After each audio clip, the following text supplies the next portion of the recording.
Get ready to hear the truth about America on a show that's not immune to the facts with your host, Dan Bongino.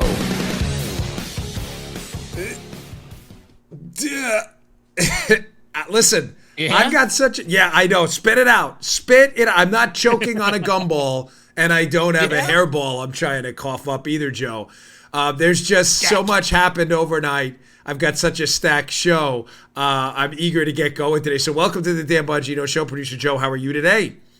Oh, man. Happy Tuesday, everybody. Yes, Yeah, yes. I'm ready to Happy go. Tuesday. So we've got some updates in a major court ruling that you didn't hear about probably yesterday because everybody wants it to go away. Got that. Got some crazy video of Kamala Harris trying to, invent the money fairy. And we got to get into, of course, what happened with Cuomo a little bit. I'm not going to play the video. It's like too many F-bombs in there. But stack show, don't go anywhere. All right, let's get right to it. Today's show brought to you by our buddies at Genucel. The Genucel Summer Blowout Sale is here. Ladies and gentlemen, all prices are slashed drastically in August. A $30 instant coupon is applied automatically to your web or phone orders. You believe that? It's that easy. Just go to genucel.com or call. Here's Cheryl, the now famous Cheryl from Fort Wayne, Indiana. Whoa. The first time I tried the jawline treatment, I could immediately feel the tightening sensation. I've been using it for a week and the results are very visible. My jawline looks so much younger. Time to stock up on the best skincare or try the luxury and effectiveness of the Genucel at the lowest prices of the year. And right now, when you order the original Genucel, that's right, Joe, for under eye bags and puffiness, the jawline treatment is yours absolutely free. And to start seeing results in 12 hours, Genucel, you like that? Genucel's immediate effect is also free. Go to Genucel.com and enter Dan30. That's Dan30 at checkout. Why Dan30? Because you'll get a $30 instant coupon automatically off your order in August. Go to Genucel.com. That's Genucel.com. Enter Dan30 for your $30 off at checkout. All right, Joe, let's go. All right. Nice. All right. Okay, numero uno, before I get to Cuomo and the gun control narrative being lost and liberal language police. There was a court ruling yesterday you probably haven't heard a lot about because it's only been covered, again, by people who've been doing their homework on the entire kind of Spygate, Jim Comey, Jim Clapper, deep state conspiracy thing. What happened yesterday? I want to hat tip my buddy Techno Fog again at Techno, I think, _Fog on Twitter, who's great, puts out legal documents, analyzes them. And I saw yesterday, I was busy yesterday, I'm in the midst of reading my audio book, which I love. I love reading my audio book. It is the greatest thing ever. It's enjoyable. Yeah. I love it. I'm reading it now for Audible. No, I'm not kidding. I really do. I like it. I'm reading it now because this book tells like kind of a narrative. So last night I was kind of stacked, but I saw this break on Twitter, and this is really cool. So there was a court ruling yesterday by this judge. The Archie declarations, Joe. I'm not talking about Archie like the comics. The Archie declarations are now going to become public unredacted. You're like, what the heck are the Archie declarations? Why does this matter? Why are we even talking about this with everything going on? Because, ladies and gentlemen, this is a big break, a huge break. Here's what happened. What are the Archie declarations first, and why was the FBI and the DOJ trying to keep them secret and hidden? The Archie declarations are, Archie's the name of an FBI agent who filed these declarations. These declarations are a set of kind of memos that are reasons, and Joe, please track me if you don't get this. They're reasons that the FBI and the DOJ wants to keep the Jim Comey memos secret. So they're, in essence, memos about the Comey memos, and they lay out why the Comey memos should be secret, which, if you're putting two and two together, lay out what's in the Comey memos too. In other words, we don't want to expose the Comey memos to the public because they say this, and this, and this. You dig? Now, this is bad for the FBI. So the Bureau and the DOJ said, no, we want these Archie declarations named after this FBI agent who wrote them, this FBI official. We want those secret too. The judge said, you're out of here. No dice. The Archie declarations are coming out unredacted. Here, hat tip Technofog again on Twitter. Here's a screenshot of the declaration with a big denied stamp. Denied. Now, you'll notice at the top something interesting in this lawsuit. The lawsuit against the FBI to expose these Archie declarations was filed by who? Cable News Network Inc. Who's that, Joe? CNN. Yes, you would be right. I'm sorry, I interrupted you in the middle of answering the question. People hate when I do that. People love you, Joe. They get upset. I should never interrupt Joe. He is a vital portion of this program. If you're watching, they do. You have a lot of supporters out there. If you're watching on youtube.com/Bongino, you can see it. You can read it. It just basically says your application's denied with a big red denied on the front of it. Now, these are yes. Yes, sir. Yes, sir. Now, what does this really mean? Because, again, anybody can come out and cover this. All right, so what? There's declarations about the Comey memos. Folks, we should be asking some big questions right now. You know, we've only been told about seven to nine or so Jim Comey memos that he wrote when he met with President Donald Trump. Remember those memos, Joe? He goes, Comey went to meet with Trump, went into the car, and like the snake he is. Started typing everything up on a computer. Now, we've been told about, again, 7 to 9 memos or so he wrote. The real question now, what a lot of people are starting to kind of put out there and, seed the field with is, well, how many memos are there? Are we sure there are just Comey memos about his meetings with Donald Trump? Because, folks, a lot of people are speculating that there's a series of Jim Comey memos that these Archie declarations are trying to hide that may be a little more in-depth and lengthy and may predate the Trump administration. Now, ladies and gentlemen, why would that matter?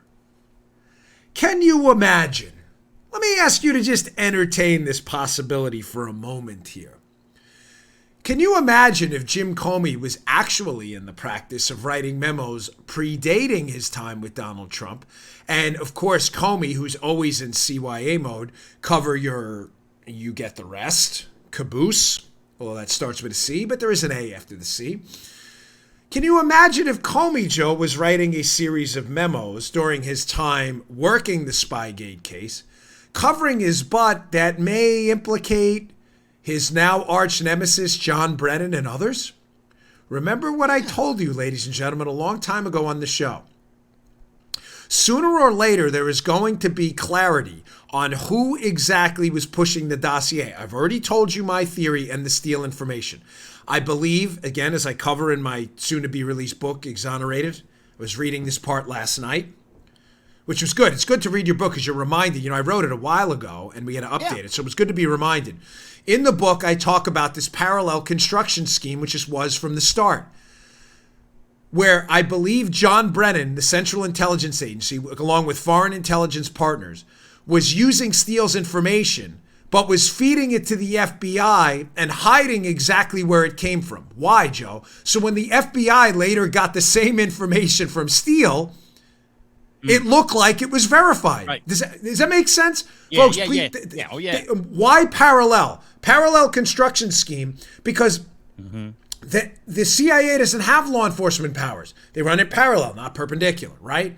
So the CIA had the CIA had to get the FBI to reconstruct the information from apparently legitimate sources. So what better person to get it from than Steele, who'd worked with the FBI before? So the CIA goes to the FBI. Brennan goes to Comey, and he says, hey, we got this information. Carter Page is working for the Trump team. He's working with the Russians. He's a spy. This is really bad. Brennan goes to Harry Reid. Hey, tell Comey to open up a case. But they never tell them that this information comes from Steele and Fusion. So then all of a sudden, the Hillary team and others start pushing the FBI. Remember the DNC lawyer, Sussman, who starts communications with Baker from the FBI and passes this information. Hey, we got this guy Steele with this information about Carter Page. Oh my gosh, we already heard that from the CIA. This is crazy. It must be true. It's the same info. Now, going back to the Archie declarations, why this matters, excuse me, itchy nose. If Comey has a series of memos, Joe, documenting his communications with Brennan and others, those would be absolutely damning to show exactly what this parallel construction scheme meant. Did Comey know? Was the information source hidden from Comey by Brennan? The point is, these Archie declarations, I believe, are covering up a series of memos far, far more than just his communications with Donald Trump. Now we're going to see them. Folks, it's all coming out at once. Everything, it's like a fire hose now. You got the OR 302s. You got these Archie declarations now. There is going to be sunlight. Again, is there going to be accountability? I had a guy email me yesterday. I understand. I get your emails. I'm tired of it, Dan. Nothing's going to happen. Listen, I am with you. Amen, my brother. I am totally with you. But us not covering it contributes to the problem.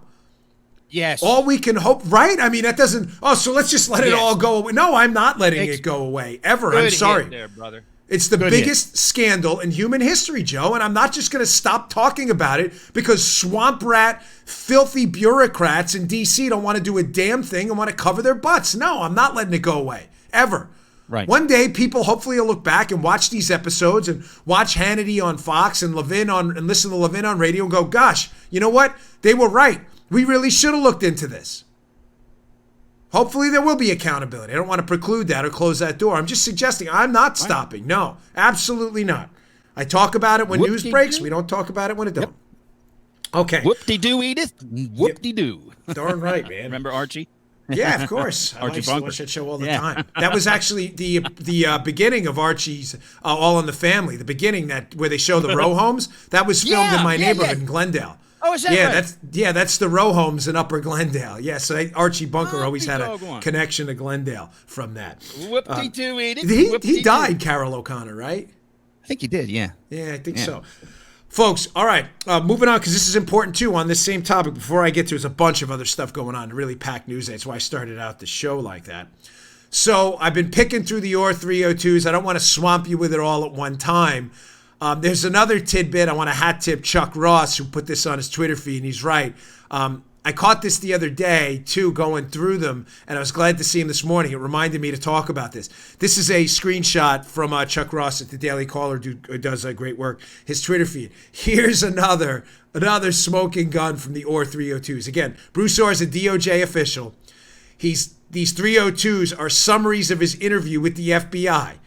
Orr is working with Christopher Steele after Steele's already been terminated by the FBI. In other words, the source was never terminated by the FBI. They were still using them. It's a whole big information laundering scheme. But here's the OR 302s that we saw. Check this out. This is an interesting one. He says, this is from the 302s. Orr advised Kathleen Kavalek from the State Department would be meeting with redacted representatives in order to discuss potential Russian influence in their upcoming presidential elections. So basically, Bruce Orr is saying that Kavalek from the State Department, who was meeting with Steele, was meeting with some other representatives from a country that's redacted, or a place that's redacted, in order to discuss Russian influence in the presidential elections. But that's not the kicker. I mean, that's interesting enough why they redacted that. But this redaction is really, really suspicious.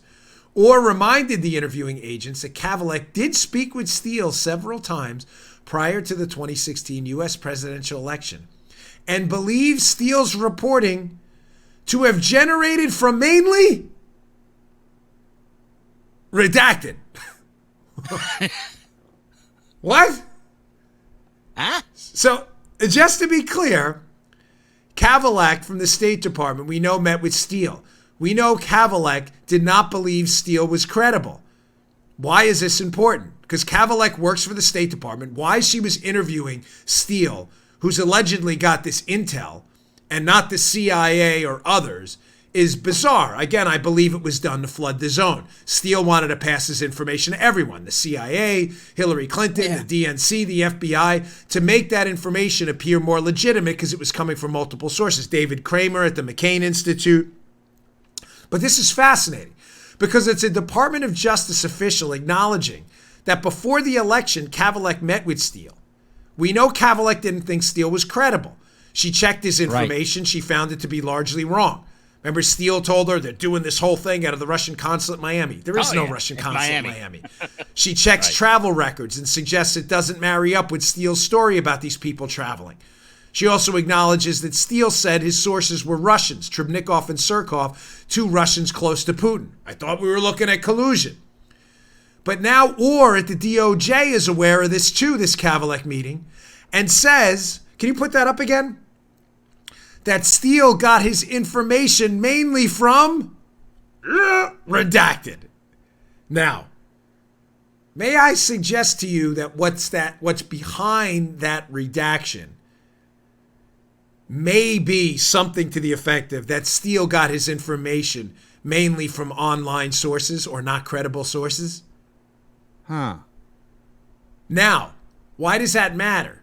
That matters because, again, we're acknowledging not only Kavalek thinks Steele's not credible, but Orr knows Kavalek thinks Steele's not credible, and they thought Steele wasn't credible before they swore the FISA warrant was true using Steele's information. Ladies and gentlemen, again, in some circles, we would call this a problem. I almost called it a clue.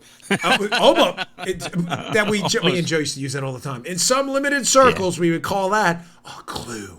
Yes. But what's the problem here?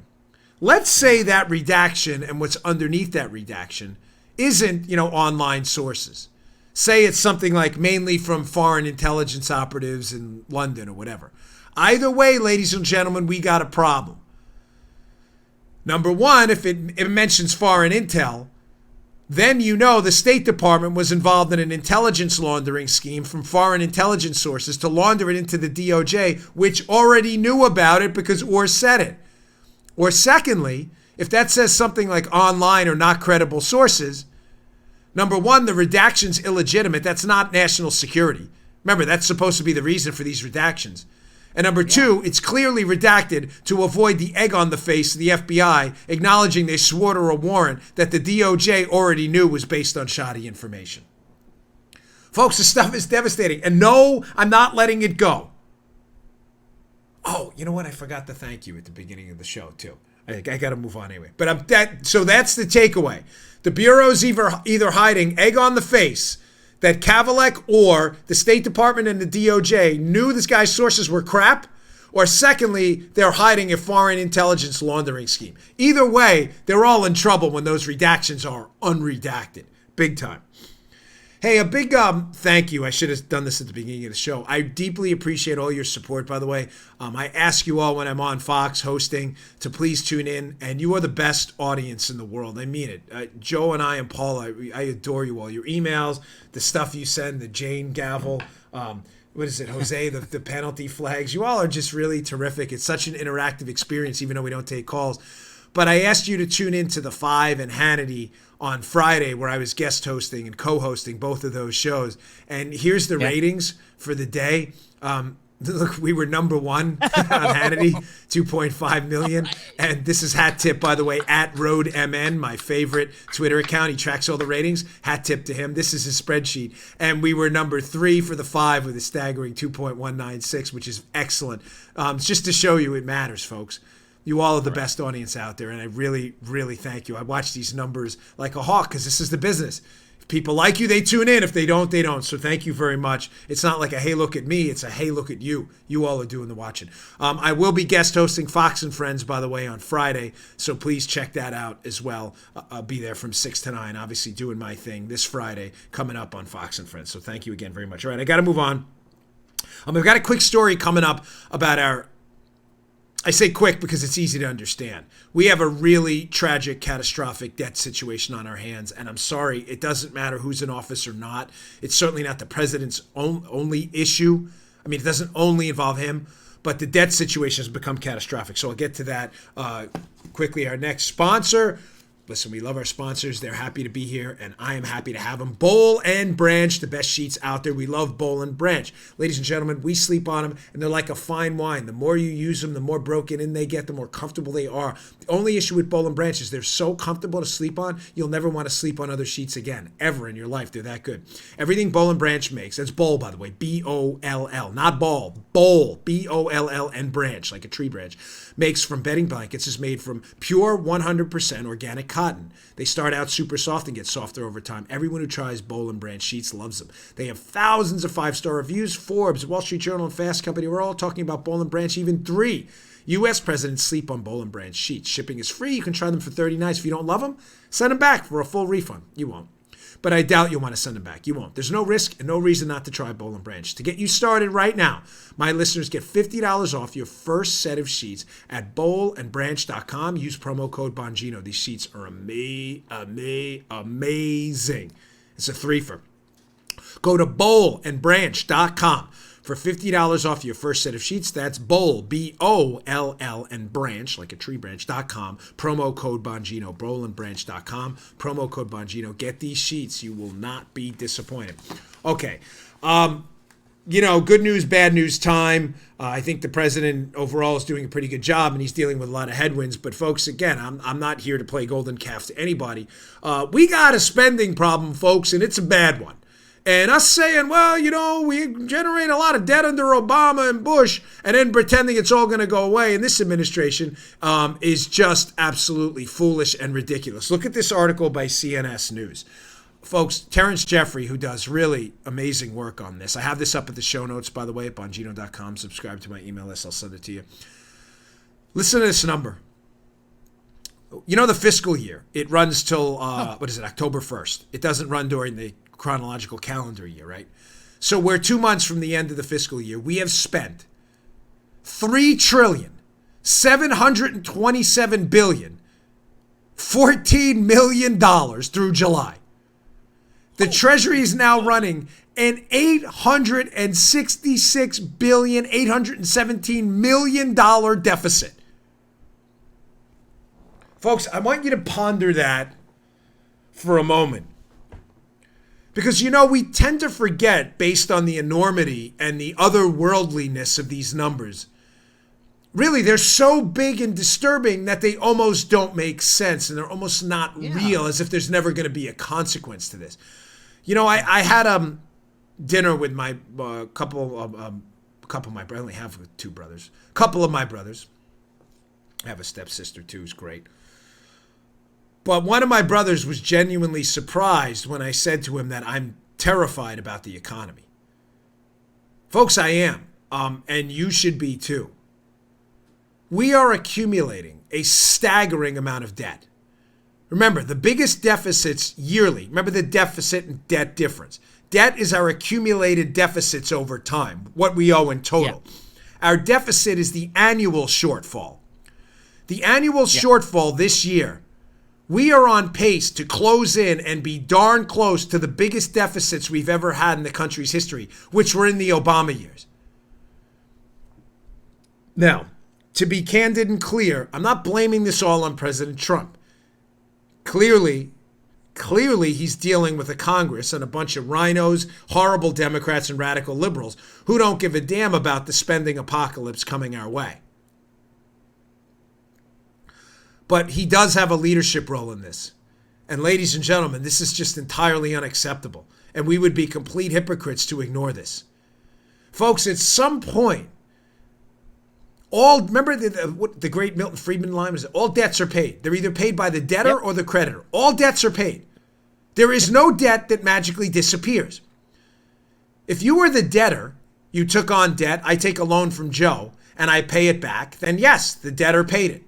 If I take a loan from Joe and I don't pay it back, that debt was paid too by Joe. He gave me the money and he paid it. He never got paid back. All debts are paid. All of them. Meaning we owe people, we're $22 trillion now? So far, $866 billion this year. We owe people this money. Now, what happens when you don't pay people back? Now, I heard a theory from a leftist who argues with me on my email, and that's okay. Listen, I don't mind that. I only mind the insults. Like, if you want to, I'll happily engage with you on email. Just, you're like, hey, you're a jerk. I usually just delete that stuff, but some people are cool about it.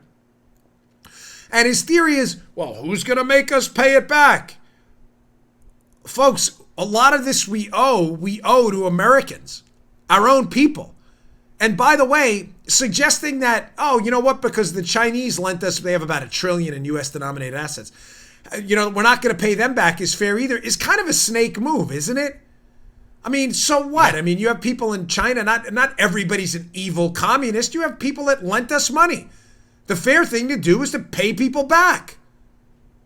You may say, well, screw them. I don't care. No, don't screw them. Because business and economics doesn't take the screw them approach.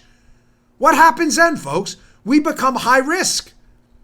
Right. People won't lend us money at reasonable interest rates. You'll have to be borrowing from remember that guy in who was the Rocky one? Remember Rocky? He was the enforcer. I was told to break your thumbs. You didn't pay back. Who was it? Tony, the street guy. You're gonna have to lend money at extraordinary interest rates because nobody's gonna pay it back. Folks, those interest rates filter down to the economy, to you. Ultimately, Americans pay. All debts are paid. Now, okay, great. There's a problem. What's the solution? Obviously, some spending control, number one. Reinforce the spending caps and reauthorize the BCA spending caps and get a hold on this. Reform entitlements, Social Security, and Medicare. That's destroying us. We spend, $1 million in HHS? $1 trillion in HHS. I'm losing track of the money myself. 900 billion in Social Security. They have to be reformed. We're going broke. But folks, I was watching an interesting show last night with my wife. The History Channel has this fascinating series, Foods That Built America or whatever. And it's a history of the food industry. And I know it sounds boring. It wasn't. It's fascinating. My wife and I were like, gosh, let's tape the next one. Talking about C.W. Post and Kellogg, Hershey, all these people, how they built these monstrous businesses. And one of the fascinating stories there was about how Marjorie Merriweather Post, when C.W. Post, her father, killed himself, that Marjorie Post, who took over the company, was very entrepreneurial and went out and scooped up businesses early, Log Cabin Syrup and others, and made General Foods, this massive multi-billion-dollar conglomerate. But one of the things was Marjorie Post had an eye for business, and one of the businesses she bought, which was fascinating, was Bird's Eye. Frozen vegetables, Bird's Eye? Yeah. And how the guy who invented Bird's Eye, was it Clarence Bird's Eye, he was losing money. He never made it down. Why, Joe? Because he froze all these vegetables and nobody had freezers. So the only people buying the frozen vegetables had to thaw them out that day. So Marjorie Post comes in, long story short, scoops up this company for what at the time was $300 million in today's money. It was $22 million at the time. Everybody laughed. Oh, you're an idiot. You bought this stupid company. You're crazy. You overpaid. This company wasn't making $1. What a dope. Well, now, of course, through her entrepreneurial spirit and giving away freezers to supermarkets and the technology, we have a massive frozen food business in the United States. Why am I bringing that up in terms of the debt? Because, folks, there is a way out of this. The way out of this is we need a massive technological breakthrough. Now, was frozen food the massive breakthrough? No, it was a significant one nonetheless. Fed millions of people through decades through the advent of frozen food technology.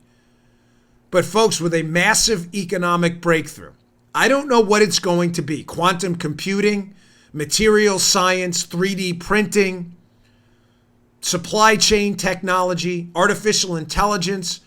I don't know what it's going to be. If I did, I'd be a billionaire myself like Marjorie Post. I have some ideas about where it may go. We need that breakthrough. We need it quick.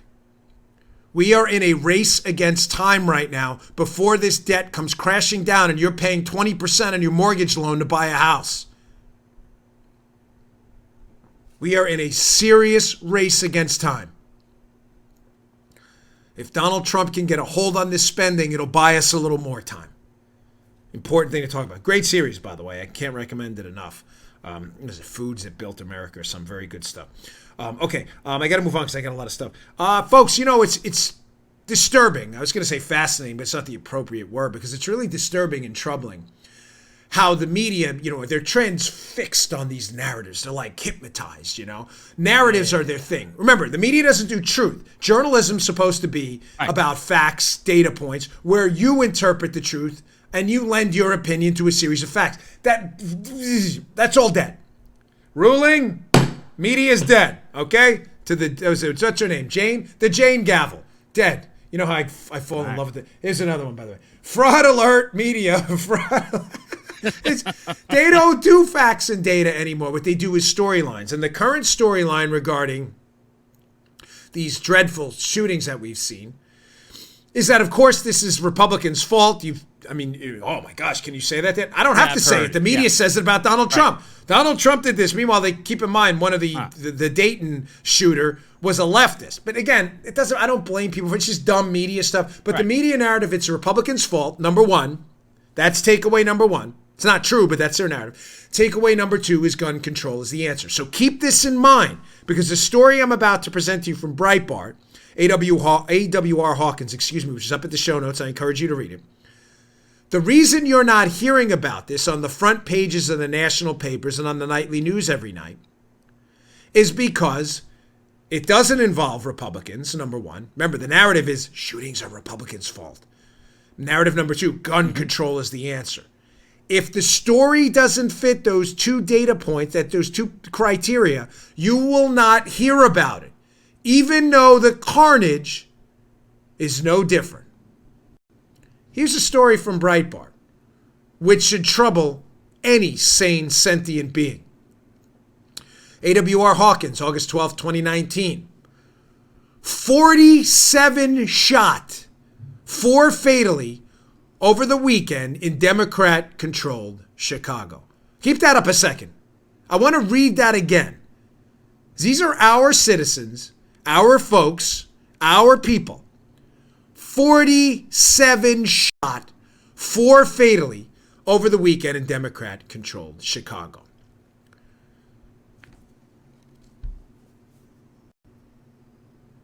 Where's this story? It's not interesting to you? Let me just read one of them to you, right? Took a little note on this. It's troubling. It really is. I'm not messing with it. This is really troubling stuff. So it was a 16-year-old kid. I'm not familiar with Chicago. I've only been there once. Flew in there with Obama. But in an area called Little Village, who was sitting in a car. Yeah, he's dead. Dead. What, his life doesn't matter? Why isn't that a national story? What about the 16-year-old? Why, he's not important to you?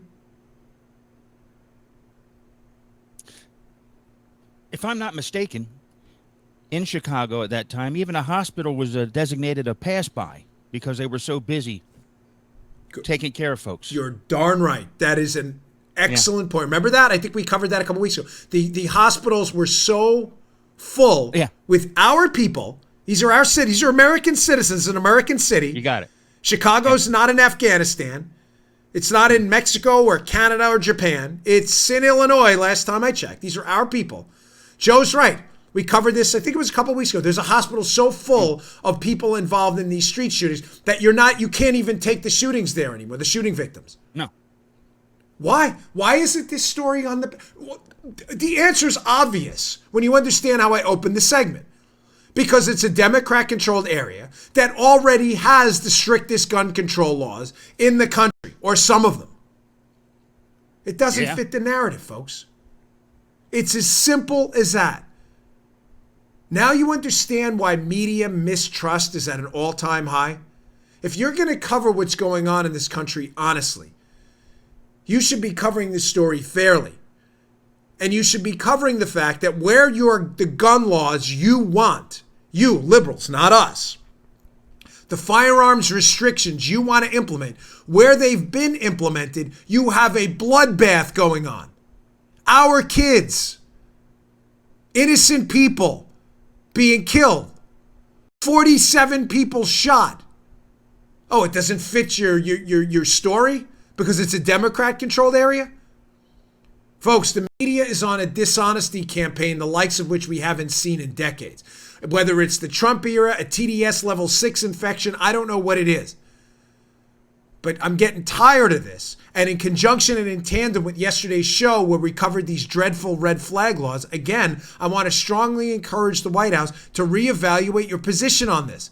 These firearms restrictions and gun laws are not the answer.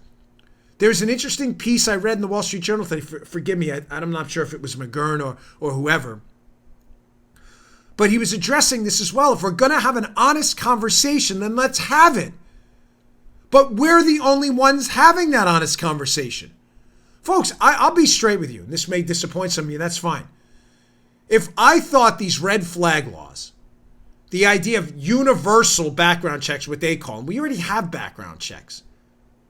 If I thought this would stop mass shootings in this country, you'd be insane to say no. They won't. They're not going. They would not have stopped any of this stuff. I've already told you clearly we have a culture rot problem. Guns have been around forever. How many times I got to tell this story? My old Secret Service friend used to go to school in, was it Truman, Missouri? The Truman Patriots? That's where he went to school. I don't want to say who it is. But I forget the exact details of where he grew up. He used to tell me funny stories growing up about stealing his neighbor's steak off the barbecue and throwing a raccoon on there. I was like, that's kind of, the thing must have stunk. He remembers the story. But he'd go to school in the parking lot. You'd have his 22 in the back of the truck. So did everyone else. Guns have been around forever. There's something that happened to the culture that is rotting the minds of young men in this country who are so angry they want to go out and murder multiple people. Can we have a conversation about it? No. We got to talk about gun control. Okay, you tried it in Chicago. How'd that work out for you? Yeah, that's right. Yeah, it didn't. All right, I want to get to this Cuomo thing, but I want to talk about it in deeper context. For those of you who missed it, Chris Cuomo from CNN had a blowout with a guy in public who recorded it. I'm not going to play the video. You'll see it all over the place. Too many F-bombs in there, and I really do try to keep the show family friendly. Sometimes it doesn't work that well. I get a little emotional myself. But, from a guy who's been recorded himself, I generally don't like that kind of stuff. Having said that, there's a couple things about it I want to get to in terms of the language police. So don't go anywhere. I think it's a different perspective than you're hearing about this, because this is like blowing up on Twitter. Even conservatives are going back and forth with each other over the Cuomo incident, as we'll call it. All right, finally, today's show brought to you by our buddies at Bravo Company Manufacturing. Ladies and gentlemen, Bravo Company Manufacturing makes the finest rifles and pistols out there. Bravo Company, I always tell the story, when I went and picked up mine at the local firearm shop, the guy who gave them to me was really, really happy for me. He's like, these are really great pieces of equipment. They make really, really quality, high quality firearms. Folks, but there's a distinction about Bravo Company Manufacturing. I want you to understand. They don't make, this is not a sporting arms company. This is a life-saving equipment company. Bravo Company Manufacturing assumes when their rifles, their pistols, when they leave the shop, they know, number one, it's an awesome responsibility. Safety and proficiency obviously matter if you decide to be a responsible firearm owner. But they understand that their rifles and pistols will wind up in the hands of likely police officers, or military personnel, or civilians who may, God forbid, one day have to defend themselves or the lives of their family. That's what they think about when they assemble these things by hand, these Bravo Company Manufacturing rifles. The website is bravocompanymfg.com. They build them in Heartland, Wisconsin, right here in America, to a life-saving standard. And every component of a BCM rifle is hand-assembled and tested. Folks, I can't recommend them enough. These are really fine pieces of equipment, accurate to a T. I haven't had any malfunctions despite firing over and over with these at the range. No problems, right on point every time. BCM puts people before their products. They build their products because they feel it's their moral responsibility to provide tools that will not fail the end user when it's needed most. Folks, please check them out. To learn more about Bravo Company Manufacturing, go to bravocompanymfg.com. That's bravocompanymfg.com, bravocompanymfg.com, or check out their YouTube channel. youtube.com/Bravo Company USA. Check them out. Okay. So before I get to Cuomo, there is a spectacular piece at Powerline Blog. Hat tip to, SFB, who sent it to me. I get a lot of emails of articles. A lot of them are very good, and sometimes I use them on the show. The guy's email was SFB. This is by John Hinderaker. Forgive me if I'm saying your name wrong, John. Powerline blog. It'll be up at the show notes. Please read this one. It is so good. The left's exclusionary language. Now, how this ties to Cuomo, I think is going to be a different take on what you've seen. But stay tuned because it's important. Joe, what do we talk about on the show all the time? How the left engages in these language wars, right? Yeah. And I'm always like kicking myself in the butt, slamming myself in the face because I feel like I'm never explaining this right. I even say to Joe before and after the show, I'm like, I'm just not nailing this down. Okay. I discuss this often on the show, how the left is constantly changing the rules of acceptable language. And the reason they do it is to put you on the outside, because if you use a word that they've now declared to be racist or misogynistic, you'll use it because the day before it wasn't considered such. And then all of a sudden the left can go, you're a racist. Look at that guy. It happens all the time. It happens all the time.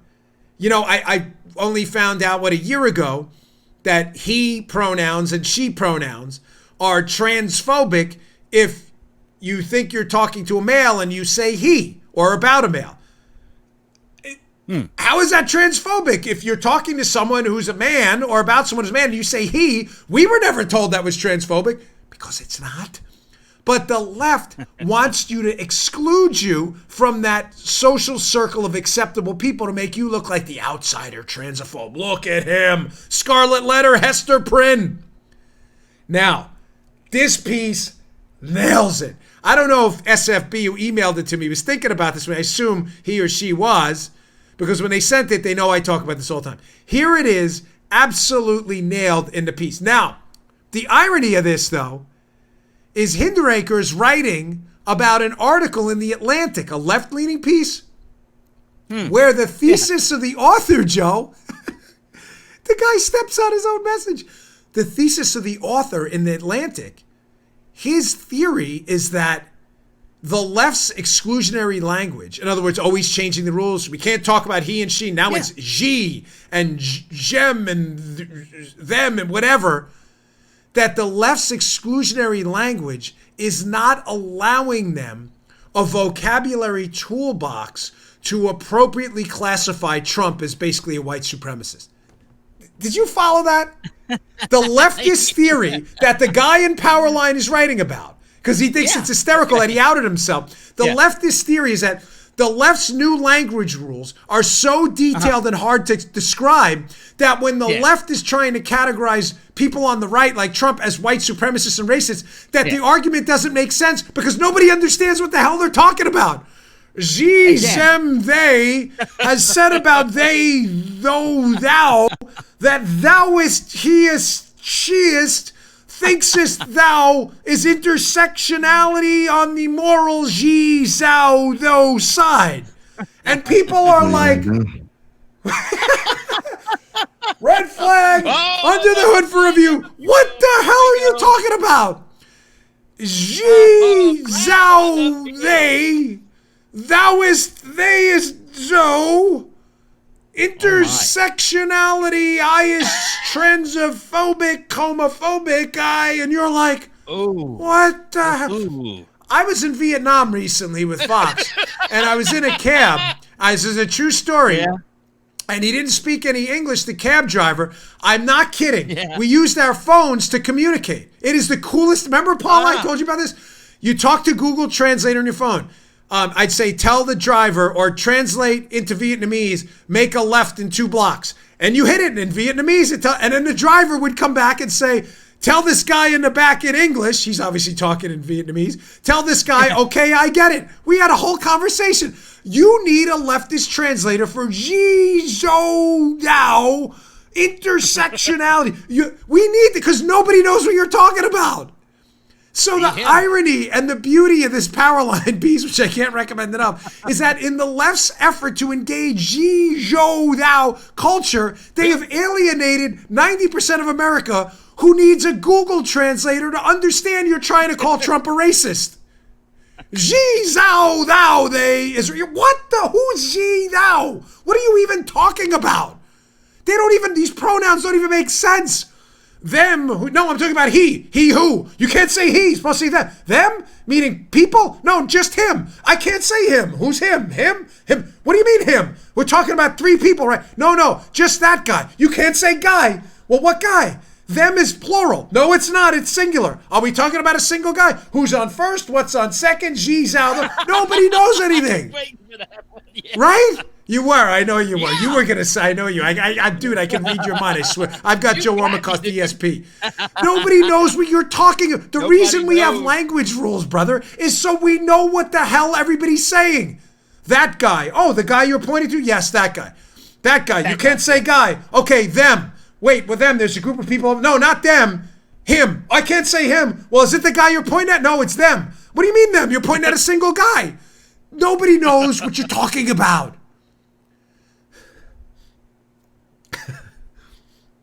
Joe, we have been hammering this for 5 years. Oh, man. So finally, long overdue, getting to the Atlantic piece, this guy nails it. This is a leftist writer being quoted in the Powerline blog. Check this out. As a little, folks, this is worth reading. Hang with me. It is so worth your time. This is a leftist figuring out they've screwed up. The language of the contemporary left is anti-populist. Its vocabulary, much of it taken from academia, is the opposite of accessible. Gee, you think? It has to be decoded and learned. In other words, nobody knows what the hell you're talking about. Terms such as centered, marginalized, intersectional, non-binary, and Eurocentric gender discipline separates outsiders from insiders. But that's part of their intent, as is their insistence on declaring one's personal pronouns and showing an ability to use them accordingly. This is a leftist. Even among words like ally and privilege, they acquire a resonance that takes them out of the realm of ordinary usage. Because the point of the discourse is to create a sense of special virtue. In other words, leave that up, please. Look at me, how special, she, shall, though, he, she, them, though. You know, and the other, I know because you're an idiot. I am virtuous. It goes on. The language of the left also demands continuous refreshing. We've said this all the time. Changes every day. And can change literally overnight. A writer is told that the phrase born male is no longer okay to use and has to be replaced with assigned male at birth. And let me add here, if you don't say that, Joe, you're transphobic, homophobic, racist, misogynistic, histophobic, phobophobe, zhi, zhao, they, though. And you're like, I did? I just said he was a male. Okay, back to the piece. You're just trying to put me on screen, but she knows how I did. Okay, going back. Many of these changes happen by ambush. Yes. This is a leftist writing this. Suddenly and irrevocably, with no visible trail of discussion and decision. In other words, folks, nobody agreed to zhi, zhao, they, though, intersectional, born at male. Nobody. And with quick condemnation of the holdouts, which gives them a powerful mystique. Come to me. Yes. The holdouts, immediately. You hold out. You're not a zhi, zhao, they, though. Look at him. Hester Prynne. It goes on. Almost done. This is beautiful. This is a leftist. The language of the left creates a hierarchy of those who get it and those who don't. Mastering the vocabulary is a way of signaling entry into a select world of the knowing and the just. The system is closed, of course, Joe. There's an internal logic that can be accepted or rejected, but it is an open argument, Joe, or question. You're not allowed to argue about it, zhi, zhao, they, though, intersectional. In this sense, though, and this is the last sentence, though much of the language of the left has academic origins, its use in the public square is almost religious. Oh. Man alive. Verdict. Awesome. The Jane gavel. Yes. Leftist dude who wrote that piece and it's quoted in Powerline blog.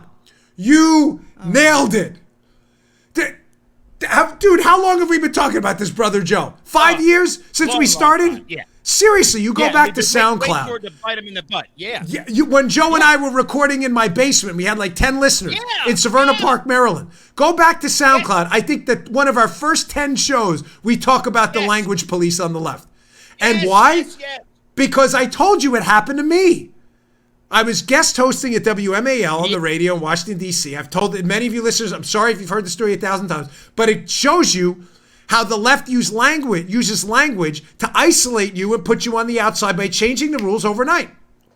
Some story was there that morning, and it said, you're now that this guy came out and said that if you call people who are gay homosexual, or it may, honest to God, I don't even remember the order, or if you call them homosexual gay, that you are a homophobe. And I thought, did anybody discuss this? Like, where did this come from? This is what the left does. It's meant to signal virtue. Look, I understand that gay is more sensitive than homosexual, therefore you must be a homophobe. And well, we were sitting around at MAL that morning. I remember thinking, wait, what? Who made this rule up? They do it all the time.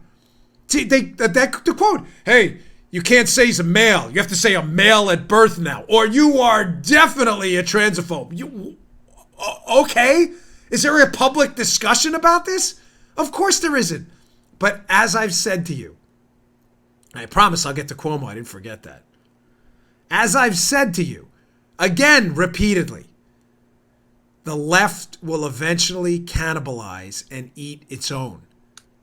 Because, yeah, you're damn right. Because, folks, number one, these attacks work. Look, that guy said male. And if you're a leftist primary voter with your pink hat on, you know what I mean, and your I Love Obamacare and Bernie's the Greatest Socialism 2020 shirt, you're woke, man. You get it. In order to signal your virtue, when some leftist who's not in on the new code word says, well, that guy was born male. Zizoday's a homophobe, transphobe. The leftist is like, what do you mean?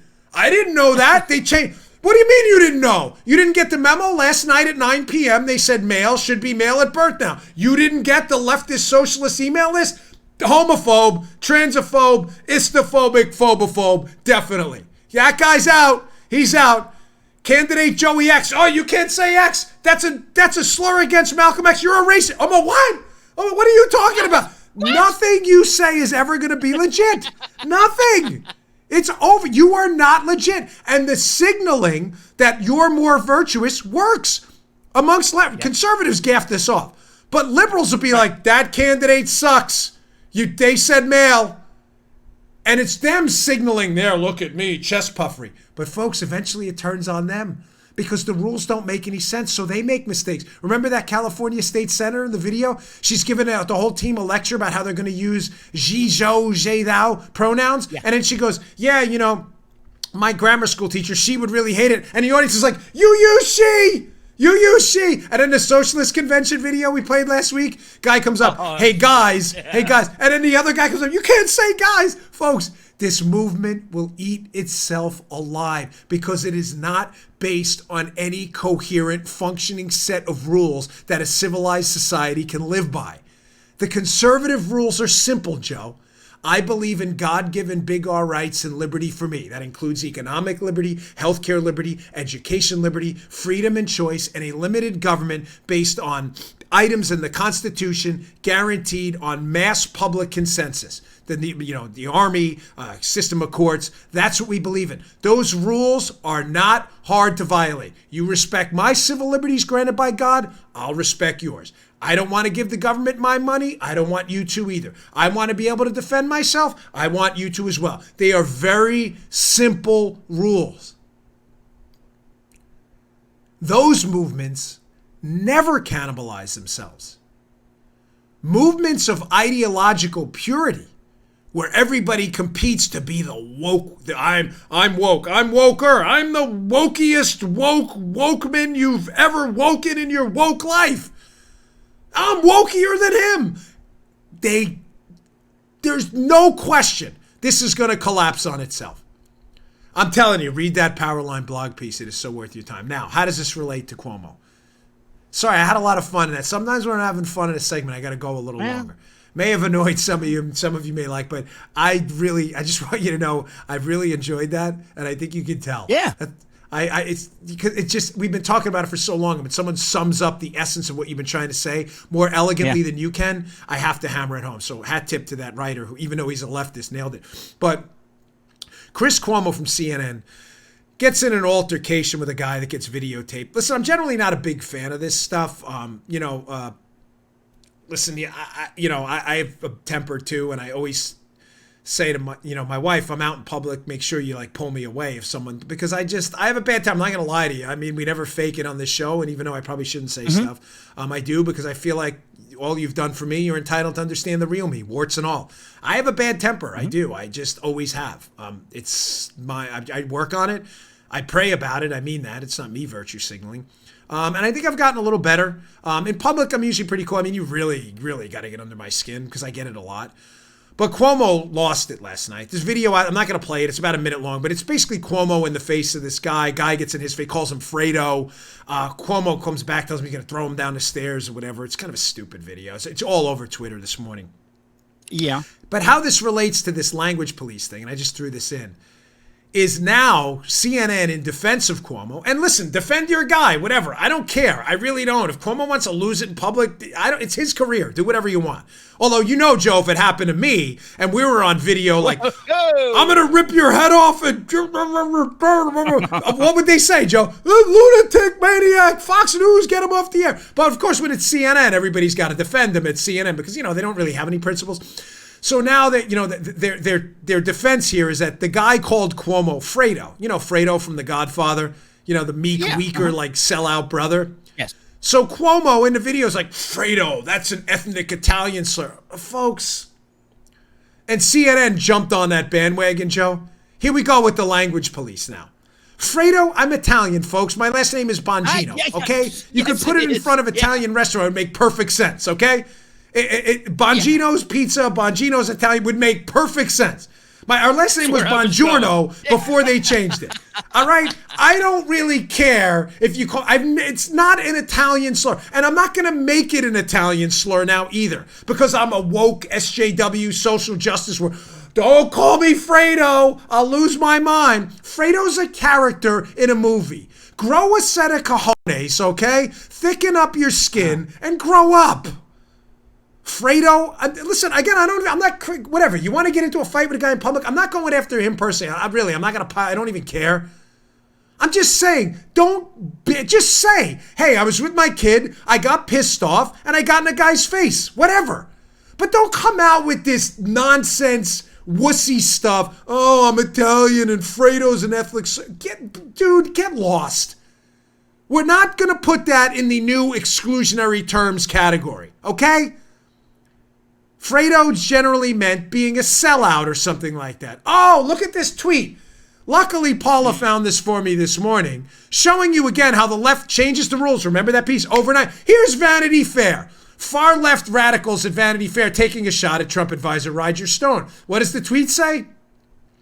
Another reminder that everyone connected to the Trump administration is an absolute Fredo. I thought it was racist or though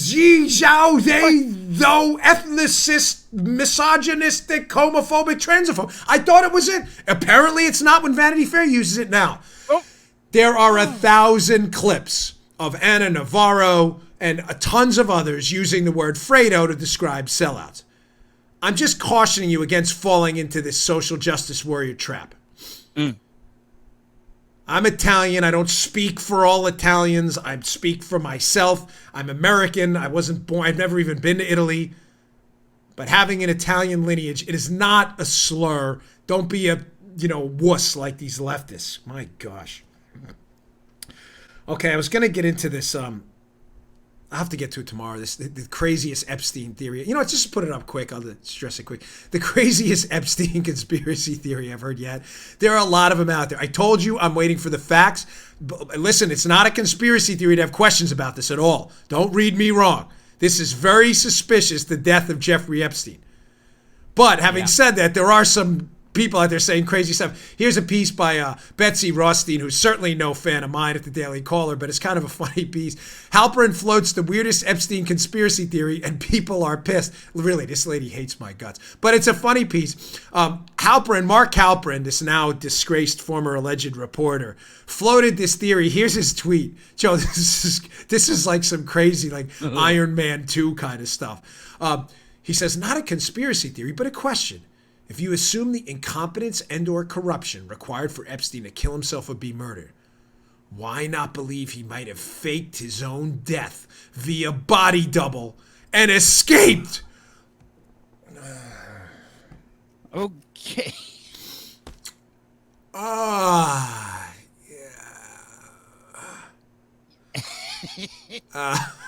Folks, let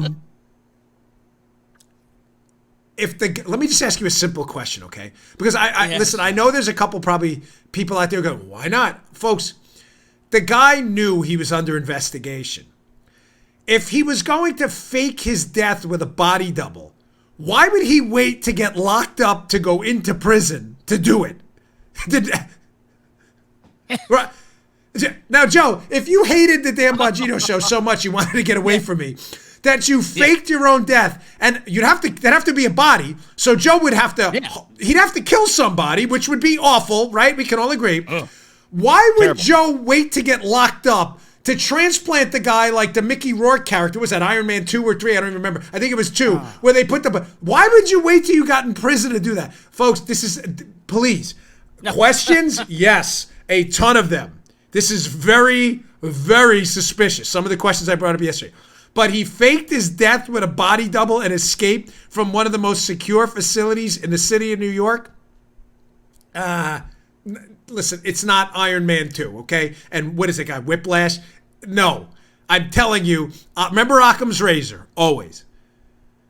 Occam's razor, otherwise known as keep it simple, stupid. But here's the real Occam's razor. Given a series of explanations, you should always accept the one that requires the fewest amount of assumptions. This makes you assume, this theory, that he was smart enough to get a body double in there, clever enough to whack him, leave him in the cell. It lets you assume there was no tests, no dental records, no nothing done on the body. You assume that there were people in on it, that the person that walked into the cell evaded every video camera in MCC. Folks, it's just a dumb theory. I'm sorry. Halpern should be embarrassed, but it's hard to embarrass Mark Halpern. All right, folks, that was a really enjoyable show today. I think you can tell I had a really good time. So I appreciate it. Please subscribe to our YouTube channel, youtube.com/Bongino. Also, our audio podcast, please subscribe on Apple Podcasts, Google Podcasts. You can also subscribe on SoundCloud, where you can download older episodes as well. Please subscribe. I humbly and respectfully ask. It's the subscriptions that help us move up the charts. The downloads help too, don't get me wrong, especially on the episodes. But the free subscriptions are all free, really matter. Thanks for all your support. You guys and ladies are great. You're the best audience out there. I love you to death. I'll see you all tomorrow. Hey, thanks for tuning in. Today's show was brought to you by my buddies at Brickhouse Nutrition. They make some of the finest nutrition supplements on the market. My personal favorite is Foundation. Now, you don't hear anything shaking in there. Why? Because the bottle is empty, because I use it. I love this product. Check it out. Foundation. It is a creatine ATP blend. Does 3 things. Look better, feel better, perform better. Go give it a shot. Go to brickhousenutrition.com/Dan. Try out this creatine ATP blend and take the mirror test. If you don't believe me, take the mirror test. Before you try Foundation, right? Go check it out. Give it about 7 days to work. Take a little mental snapshot of yourself in the mirror. Look at yourself after 7 days. You're going to love this product. Go check it out. brickhousenutrition.com/Dan. Check out Foundation today. Can't recommend it highly enough. Bottle's empty. Miles, the owner of the company, send me some more. Thanks for tuning in, folks. See you all later. You just heard The Dan Bongino Show. You can also get Dan's podcasts on iTunes or SoundCloud. And follow Dan on Twitter 24/7 @DBongino.